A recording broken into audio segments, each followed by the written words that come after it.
Hi hello guys, welcome back to channel. நான் உங்கள் AJ பேசுகிறேன். எல்லோரும் எப்படி இருக்கீங்க? நல்லா இருக்கீங்க நம்புகிறேன். ஸ்டோரியும் ஒரு கோஸ்ட் ஸ்டோரி தான் இது. இப்போ ரீசெண்டாக நான் ஒரு இடத்துல வேலை செஞ்சுட்டு இருந்தேன். அங்கே ஒருத்தங்க இருக்காங்க. அவங்களுக்கு இப்போ ரீசெண்டாக நடந்த இந்த விஷயம் அது என்ன நடந்ததுன்னா, அதுக்கு முன்னாடி ஒரு இருக்காங்கன்றதை சொல்லிடுறேன். அவங்க ஹஸ்பண்டு 3 பசங்க, இவங்க தான், அவ்வளோதான். இப்போ அவங்களும் வேலைக்கு போகிறாங்க, அவங்க ஹஸ்பண்டும் வேலைக்கு போகிறாங்க, பசங்க எல்லாருமே வேலைக்கு போயிட்டுருக்காங்க. இந்த டைமில் கோவிட் டைமில் ஒரு குவார்ட்டர்ஸில் இருக்காங்க. அவங்க கோவிட் டைமில் ஒருத்தர் இறந்துடுறாரு. அவர் இவங்க 3 பசங்க இருக்காங்களே, அதில் கடைசி பையனுக்கு கொஞ்சம் தெரிஞ்சவர். அவர் டெத் அப்போ இவர் தான் போய் ஹெல்ப்லாம் பண்ணியிருக்காரு. ஸோ அதனால் என்ன ஆயிருக்குன்னா, ஹெல்ப் பண்ணிட்டாரு. அதோடு அது முடிஞ்சிருச்சு. எப்போது கோவிட் வந்தப்போ நடந்திருக்கு அவர் ஹெல்ப் பண்ணது, அதோடு முடிஞ்சிருச்சு. இப்போது ஒரு 3 வருஷத்துக்கு அப்புறம் 4 வருஷம் ஆகுதுன்னு நினைக்கிறேன். இப்போ ரீசெண்டாக ஒரு 15 நாளுக்கு முன்னாடி அவருக்கு கனவுல வந்திருக்காரு. அவர் வந்துட்டு, நீ ஏன் என்னோடய சாவில் ஏன் நீ அழுவல, ஏன் நீ அழுவலை, நான் உன் மேலே கோபமாக இருக்கேன், நீ அழுதுருக்கணும்ல, எனக்கு உன்னை விட மாட்டேன், நான் உன்னை என்ன பண்ணுறேன் பாரு அப்படின்ற மாதிரி அவர் கனவுல நடந்திருக்கு.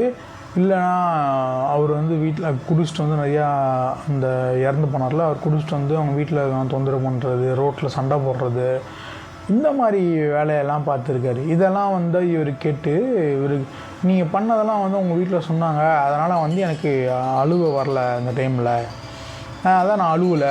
சரி அப்படியா, நான் ஒன்று சும்மா விட மாட்டேன் அப்படின்ற மாதிரி அவர் கனவுலேயே அவரை மிரட்டியிருக்கு. அவர் இல்லைண்ணா நான் இல்லைண்ணா ஏன்னா இப்படி சொல்கிறீங்க அப்படின்னு. சரி நீ பயப்படாத, நான் ஒன்றும் பண்ண மாட்டேன், நீ என்னோடய ஃபோட்டோக்கு கருப்புரம் காட்டு, நான் உன்னை விட்டுறேன், இல்லைனா உன்னை நான் விட மாட்டேன், உன்னை என்ன பண்ணுவேன்னு பாரு அப்படின்ற மாதிரி இவருக்கு கனவு ஒன்று வந்திருக்கு. அதை அவங்க வீட்டில் அவங்க அம்மாகிட்ட சொல்கிறாரு.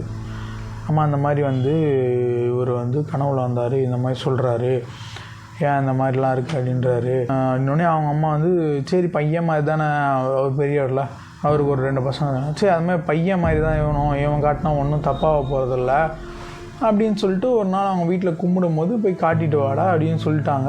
ஃபோட்டோ வச்சு அவருக்கு அந்த காரியம் அந்த 1 வருஷம் ஆனதுக்கப்புறம் பண்ணுவாங்களே, அது நினைவு நாள் இதுக்கு கொண்டாடுறாங்க. அதுக்கு போயிட்டு இவர் கருப்புரம் காட்டிட்டு வந்துடுறாரு. இப்போ இவர் கருப்புரம் காட்டிட்டு வீட்டுக்கு வந்தது என்ன மாதிரி ஆயிடுச்சுன்னா, இவரே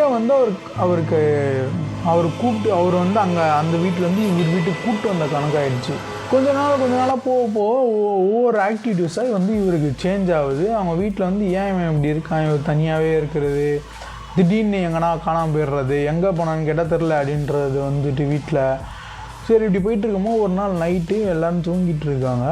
அவங்க சொன்னாங்களே, அந்த அவரோட அம்மா ஏஞ்சி தண்ணி குடிக்கிறதுக்கோசம் வெளியே வராங்க. வெளியே தண்ணி குடிச்சிட்டு பார்த்தா இவரை காணோம். இவர் எங்கே போனாருன்னு தெரியலேன்னு சொல்லி நைட்லாம் தேடுறாங்க. விடிய காலையில் பார்த்தா இங்கே பீச் ஸ்டேஷனில் உட்காந்துட்ருக்காரு. எப்பட்றா இங்கே அதாவது விடிய காலையில் இவர் தூங்கி எழுந்துச்சி, நான் இங்கே இந்த மாதிரி இங்கே இருக்கேன், எப்படி வந்தேன்னு தெரில, என்னன்னே புரியல எனக்கு அப்படின்னு சொல்லிட்டு வந்திருக்காரு வீட்டுக்கு. எப்படா நீ போன, ஏன் என்ன ஆச்சு அப்படின்னு சொல்லி கொஞ்சம் விசாரிக்கும் போது அதெல்லாம் ஒன்றும் இல்லை அப்படி இப்படின்னு சொல்லிட்டு இருக்காரு. இப்போ என்ன நீ ஏன் போன, என்ன ஆச்சு, என்ன பிரச்சனை அப்படின்னு சொல்லி கொஞ்சம் ஃபோர்ஸ் பண்ணி கேட்கும்போது, என்ன நான் குடிக்காமல் இருக்கிறதுனால நீங்களாம் என்னை கேள்வி கேட்குறீங்களா, நான் குடிச்சேன்னு வச்சுக்கோ, ஏன் அவங்கள எல்லாரையும் அவ்வளோதான் ஓட விட்டுருவேன், தெருவில் இருக்க எல்லாரையும் ஓட விட்டுருவேன், நான் யாருன்னு காட்டுறேன் பாரு அப்படின்ற மாதிரி அவரோட வாய்ஸில் இவர் பேசுகிறாரு. யார் அந்த இறந்து போனார்ல, அவரோட வாய்ஸில் இவர் பேசுகிறாரு. இது கேட்டோன்னே அவங்க வீட்டில் பயமாகி என்னாச்சு ஏதாச்சுன்னு சொல்லி பார்த்து, அதுக்கப்புறமா கோயிலுக்கு கூப்பிட்டு போகலாம் அப்படின்னு சொல்லி கூப்பிட்டு போகிறாங்க. கோயிலுக்கு நான்லாம் வர மாட்டேன், நான் ஏன் வரணும், நீ வேணால் நீ போ, நான்லாம் வர முடியாதுன்னு சொல்லி இது பண்ணுறாரு. அப்புறம் அவங்க அண்ணங்களாம் பிடிச்சி தூக்கின்னு போயிட்டு கோயிலில் வச்சு இது பண்ணுறாங்க. அப்போ சொல்கிறாங்க, இந்த மாதிரி இந்த மாதிரி தான், அதான் அந்த ஆர்த்தி கட்டும்போது அப்படி ஓடியே வந்துட்டார், இந்த பையனை நான் பிடிக்கணுன்னு தான் நான் வந்தனே.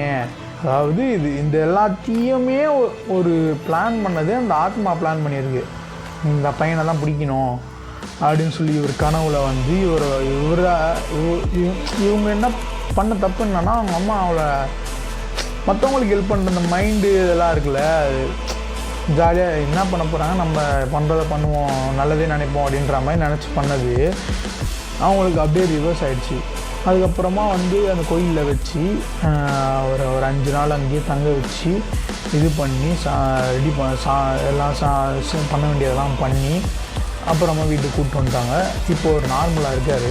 அதான் சொல்கிறேன்ல, நம்ம வந்து ஒரு நல்லது செய்யணும்னு நினச்சாலும் அதில் ஒரு கெட்டது நடக்கும். நம்மளோட டைம் ஒரு சில நேரத்தில் சொல்லுவாங்களா, அந்த டைமுன்றது ஒன்று. இந்த ஸ்டோரி அவ்வளோதான். Okay, tata bye, see you. Set your place on fire. I'ma make it burn. I'ma make it burn. I'ma make it burn. I'ma make it burn. I'ma make it burn. I'ma make it burn. I'ma make it burn. I'ma make it burn. I'ma